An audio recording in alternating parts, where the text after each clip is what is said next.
Hi friends, मैं हूं आपका दोस्त सलमान और आज हम लोग जो है हमारी महाराष्ट्र की जो बीके की टेक्स्ट बुक है उसका 12th प्रॉब्लम करेंगे, जिसका नाम है धनंजय लाइब्रेरी मुंबई।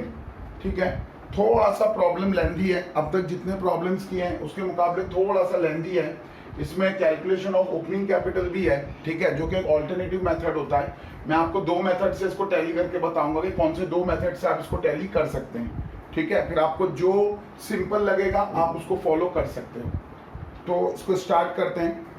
सबसे पहले देखो, एडजस्टमेंट्स के अंदर इंफॉर्मेशन दी हुई है ओपनिंग कैपिटल की, तो सॉरी ओपनिंग एसेट्स की इंफॉर्मेशन दी है। तो 31 मार्च 19 को बुक्स थे 50,000 के हमारे पास।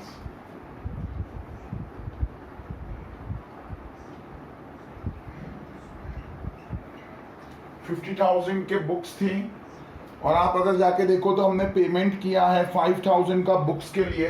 दैट मीन्स हमने परचेज किया है, तो हम उसमें ऐड कर देंगे परचेजेस 5,000, तो इसका टोटल हो जाएगा 55,000। फर्दर बुक्स हैं तो बुक्स डेप्रिशिएट होती है, तो डेप्रिसिएशन देखो इसका 6th एडजस्टमेंट है। Library books were purchased on 1 April 19, charge depreciation 10% per annum. ठीक है, तो इसमें जो है हमारे लिए आसानी कर दी। उन्होंने बताया कि जो बुक्स की 5,000 की हमने परचेज भी की है वो भी 1 अप्रैल को की है। दैट मीन्स पुरानी बुक्स और नई बुक्स सबके ऊपर पूरे साल का ही डेप्रिसिएशन लगेगा। इसका मतलब है कि 5,500 का डेप्रिसिएशन होगा, तो हमारा अमाउंट बन जाएगा यहाँ पर 49,500। डेप्रिसिएशन है तो सेकंड इफेक्ट पीएनएल में जाता है। हमारे पास पीएनएल नहीं है, हमारे पास यहाँ पर एक्सपेंडिचर है। So income and expenditure is nothing but PNL account. तो यहाँ पर आ जाएगा टू डेप्रिसिएशन, और इसके अंदर हमारे पास है बुक्स के ऊपर डेप्रिसिएशन है और इसके बाद फर्नीचर पर भी है। तो 5,500 बुक्स का हो गया। और 5th एंट्री आप देखो तो फर्नीचर पे बोला है 10%, और फर्नीचर की ओपनिंग वैल्यू दी हुई है आपको 6,500 और कोई फर्दर पेमेंट नहीं है फर्नीचर का।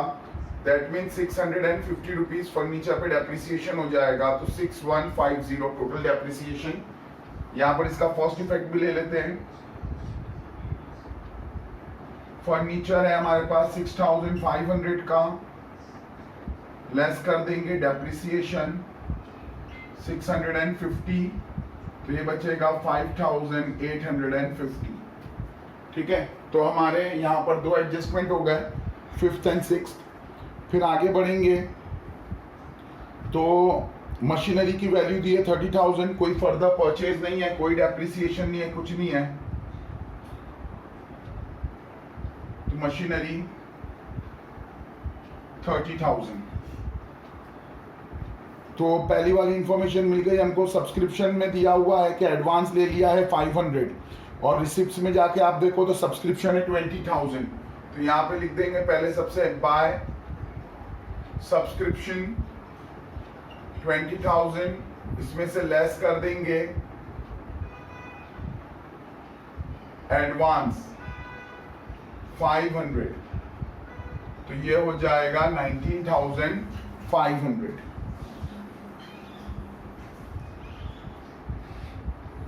अब एडवांस इसमें से लेस कर दिया। अभी आप देखो एडवांस है, दैट मीन्स वो इस ईयर के लिए नहीं लिया है, वो पैसा आने वाले साल के लिए लिया है, तो वो हमारी लायबिलिटी हो जाता है। सो हम उसको यहाँ पे डाल सकते हैं एडवांस सब्सक्रिप्शन 500। ठीक है, अब इसके बाद देखो सेकंड एडजस्टमेंट हो गया। थर्ड में देखो आउटस्टैंडिंग सैलरी, टिपिकल हमारी फाइनल अकाउंट्स का एडजस्टमेंट है, ले लेते हैं इसको भी।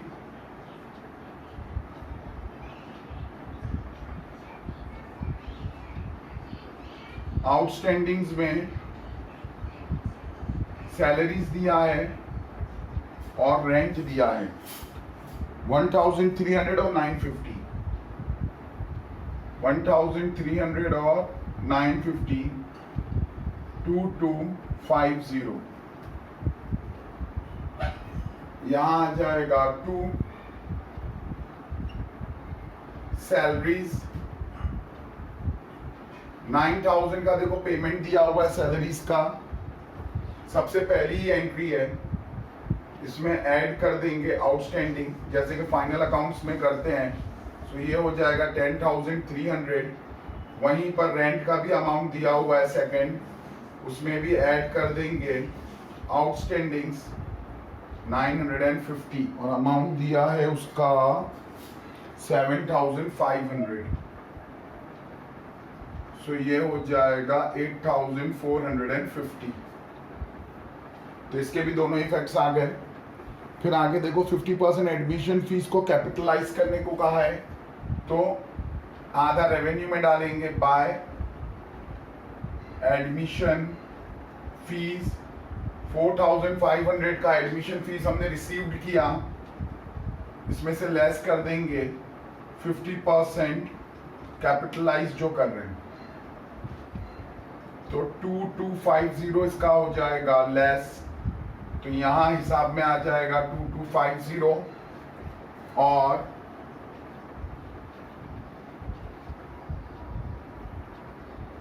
कैपिटल फंड में डालने को ऐड करने को कहा है।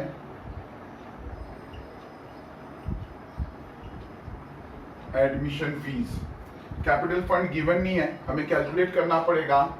और यहाँ पे जो कैपिटलाइज करने को कहा है वो अमाउंट है 2,250, तो वो हमने ले लिया। अब देखो आप एडमिशन फीस जो थी 4,500 थी, 50% कैपिटलाइज करने का मतलब होता है 50% हमको कैपिटल फंड में ऐड करना है। और बाय डिफॉल्ट एडमिशन फीस जो है वो हमारा रेवेन्यू है, तो उसको इनकम में तो डालना ही होता है। अगर वो कुछ नहीं बोलेगा तो हम उसको इनकम में तो डालेंगे ही, लेकिन कभी कभी वो बोलता है कि कैपिटलाइज कर दो, मतलब कैपिटल में ऐड कर दो। फिर इसके बाद नेक्स्ट देखो आप, फर्नीचर हो गया है, लाइब्रेरी बुक्स हो गई है।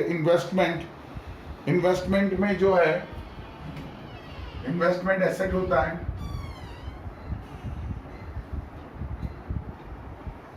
इसमें ऐड करने को बोला है आउटस्टैंडिंग्स। तो इन्वेस्टमेंट जो है उसका अमाउंट देखो दिया हुआ है 1st ऑफ द ईयर, 1 अप्रैल को किया है, यानी first day of the year किया है। 6,000 का इन्वेस्टमेंट है और 12% के हिसाब से इसके ऊपर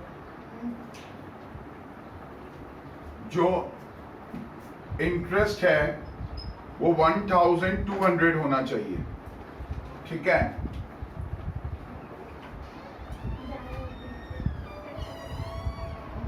लेकिन आप देखो यहाँ पर रिसिप्ट्स में दिया हुआ है इंटरेस्ट ऑन इन्वेस्टमेंट हमको 900 रिसीव्ड हो चुका है। हमको कितना मिल गया 900। 1 अप्रैल को हमने इन्वेस्ट किया 6,000, 20% के हिसाब से हमको इंटरेस्ट मिलना था 1,200। इसके अंदर हमने 900 रिसीव्ड कर लिया है, दैट मीन्स हमारा सिर्फ 300 ही आउटस्टैंडिंग है। थोड़ा सा ट्रिकी है ये एडजस्टमेंट, नॉर्मली पिछले साल तक ऐसा कुछ नहीं होता था, फाइनल अकाउंट में भी आपको ऐसा एडजस्टमेंट नहीं मिलता है। ये एडजस्टमेंट सिर्फ यहीं पर ही है, तो थोड़ा सा ध्यान देना पड़ेगा। इन्वेस्टमेंट का अमाउंट 6,000 है जो कि साल के पहले दिन पे इन्वेस्ट किया है। उसके बाद जो है इंटरेस्ट हमने ले लिया उसके ऊपर 900, ठीक है। तो अगर हम कैलकुलेट करें 6,000 के ऊपर 20% तो वो 1,200 होता है।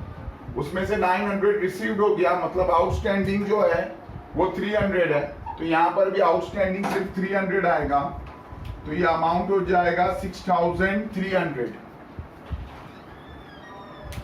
फिर इसके बाद जो है आपके सारे एडजस्टमेंट हो जाते हैं। पेमेंट में सैलरीज हो गया, रेंट हो गया, इन्वेस्टमेंट हो गया। स्टेशनरी जो है वो रेगुलर एंट्री है 1350।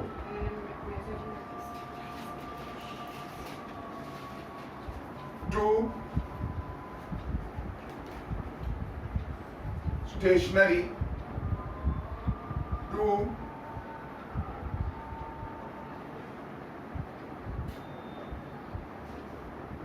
इलेक्ट्रिसिटी चार्जेस,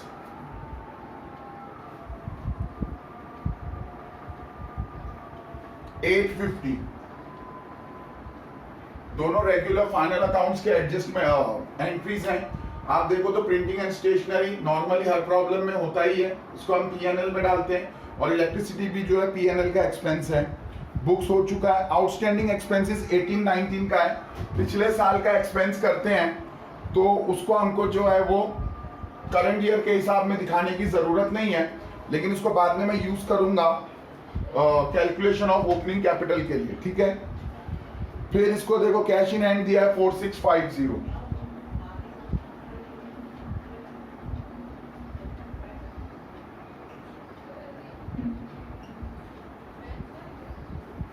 इसके साथ हमारा पेमेंट साइड पूरा हो गया। रिसिप्ट्स के अंदर लास्ट ईयर का 5000 है, इसको अवॉइड करना है हमको करंट ईयर के हिसाब में। एडमिशन फीस ऑलरेडी कंसिडर कर लिया, सब्सक्रिप्शन हो गया।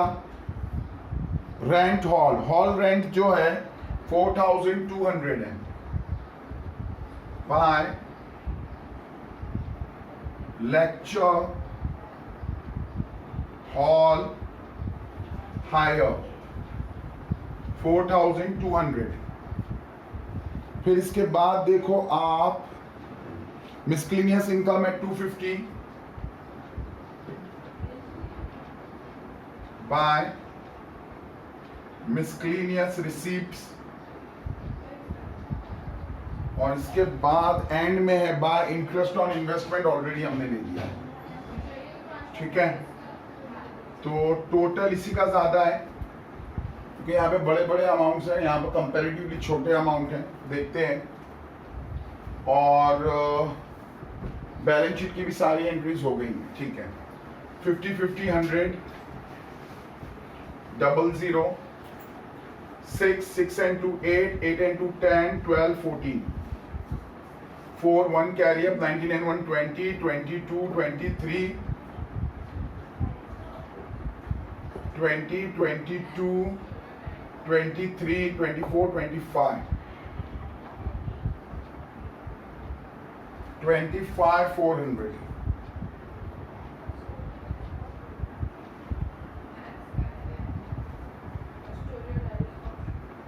इसको कैलकुलेट करेंगे 50, 50, 50, 50, 200, 00, 2 carry up, 300, 600, 1000, 1800, 1000,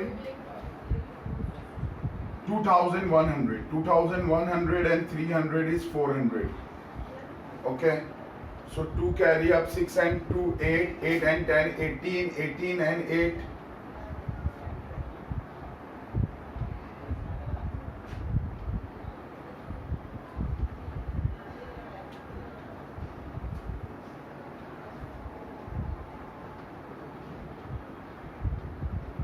There is some mistake in calculation. 001 carry up, 6, 6 and 2, 8, 10, 12, 14, 4, 2 carry up, 20, 22, 23, 27. This is 27, okay.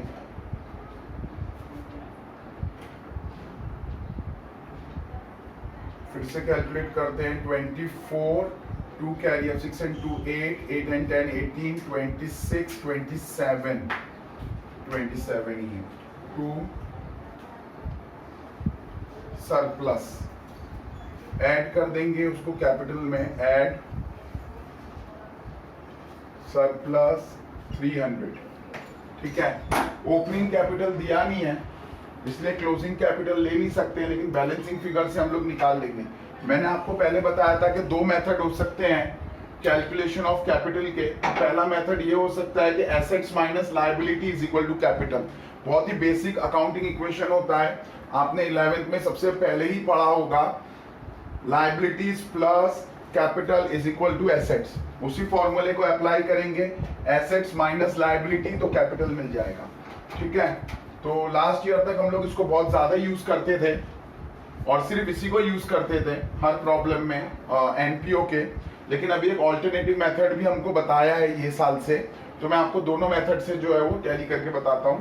तो 50, 50, 100, 00, 1 कैरी अप, 6, 14, 14 and 9, 24 का 14 and 9 is 23, 2 carry up, 49 and 2, 51, 51 and 5, 56, 56 and 30, 86, 92, 92 and 4, 96, 96, 300. So this will become 96, 300. इसके अंदर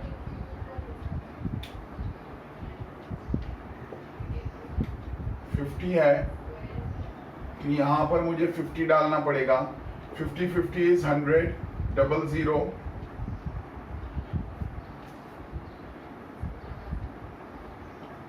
96300. इसमें से less कर देते हैं 2750. 100 में से 50 गया तो 50 एंड देन 12 में से 7 गया तो 5 एंड 95 में से 2 गया तो 93. 93550. इसके अंदर से 2550 गया तो हमारा अमाउंट बचेगा 91. ठीक है, तो हमारा ओपनिंग कैपिटल आ गया 91. ये एक मेथड हो गया, इससे भी ये टैली हो गया. अब आप अगर आप देखो आंसर्स गिवन है, सरप्लस हमारा 300 है और बैलेंस शीट का टोटल 96,300 है और हमारा ओपनिंग कैपिटल फंड जो है वो 91,000 है. तो ये तीनों अमाउंट जो है वो हमको मिल गए. अब ऑल्टरनेटिव मेथड से अगर आपको ओपनिंग कैपिटल को कैलकुलेट करना है तो आपको ये देखना पड़ेगा कि पिछले साल के बैलेंस शीट के अमाउंट्स क्या हैं ऑन 31/3/2019. तो पहली इंफॉर्मेशन दी है, पहली एडजस्टमेंट में बुक्स की वैल्यू है 50,000,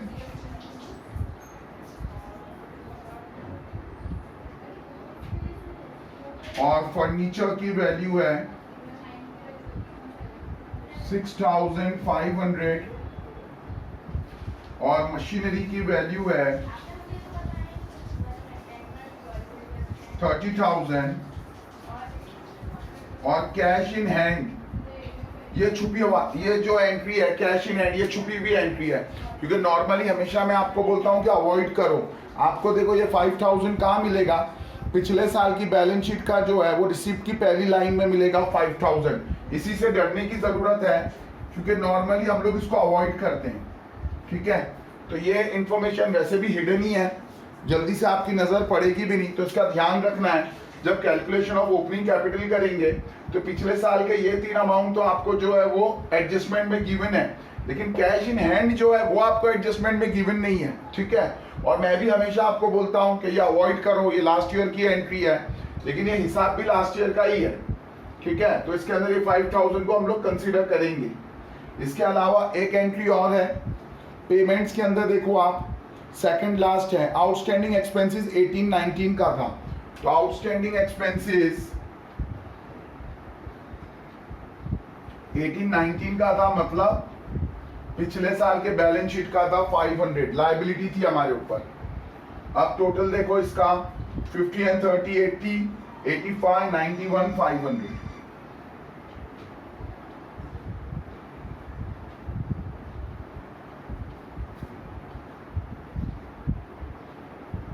$91, 500 में से अगर 500 निकाल देंगे तो 91 रह जाएगा आपका.